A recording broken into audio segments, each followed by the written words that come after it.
Nous sommes en France, dans le diocèse d'Autun, à Blanneau.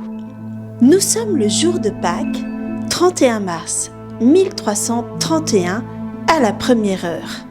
Le père Hugues de la Baume, vicaire de la paroisse, célèbre la première messe. À cette époque, pour recevoir la communion, les fidèles s'approchaient de la table de communion et s'agenouillaient les uns à côté des autres. Deux servants d'autel se mettaient de part et d'autre de la table de communion et soulevaient une longue toile de lin, laissant les mains des communions sous la toile. Et le prêtre distribuait la communion. Ce jour-là, deux hommes servaient en plus des enfants de chœur, Thomas Caillot et Guyot Besson. Vers la fin du mouvement de communion, une femme, Jacquette, veuve Regnault des Fours, s'approche pour recevoir la Sainte Hostie. Mais lorsque le prêtre lui donne la communion dans la bouche, une parcelle de l'hostie tombe sur la table de communion. Le prêtre était déjà retourné à l'autel et s'approchait du tabernacle pour ranger le ciboire. Thomas Caillot s'approche de l'autel et dit tout bas au prêtre : « Révérend Père, veuillez vous tourner vers nous, car le corps de notre Seigneur est tombé sur la nappe de communion de la bouche d'une dame. » Le prêtre vient donc récupérer l'hostie qui est tombée. Mais là, il voit une tache de sang de la taille de l'hostie qui était tombée. L'hostie était dissoute dans le sang.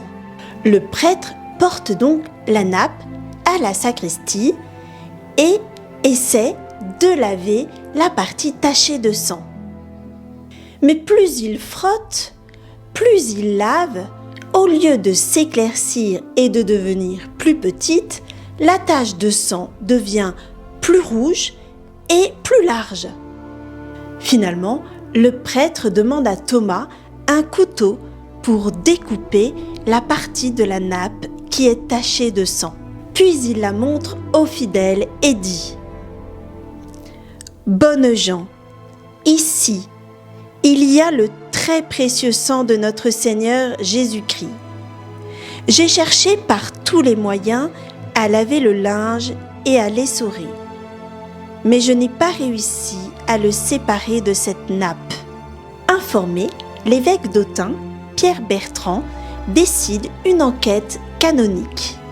Après l'audition des témoins, l'évêque et la commission d'enquête décident que le miracle est d'origine surnaturelle. Les conclusions sont donc envoyées au pape Jean XXII qui prononce un verdict favorable et accorde des indulgences à ceux qui célébraient la messe dans l'église paroissiale de Blanneau. En 1793, un groupe révolutionnaire entre dans l'église pour la profaner. Ils ouvrent le tabernacle et voient un tissu placé dans un cristal. Ils le regardent mais décident que cet objet n'a aucune valeur et le jettent. Après la profanation de l'église, un paroissien, Dominique Cortet, prend la relique chez lui pour la garder en sécurité. Après la Révolution, de nombreuses personnes furent interrogées sur l'authenticité du tissu. Tous ont affirmé que c'était le même que celui de l'église. Il est donc porté solennellement dans le tabernacle.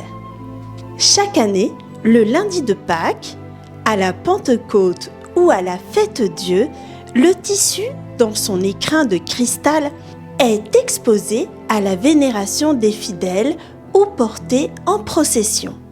Que le sang de Jésus vienne marquer nos âmes de manière indélébile, comme le sang sur le tissu de notre histoire, que rien ne puisse retirer le sang de Jésus de nos âmes.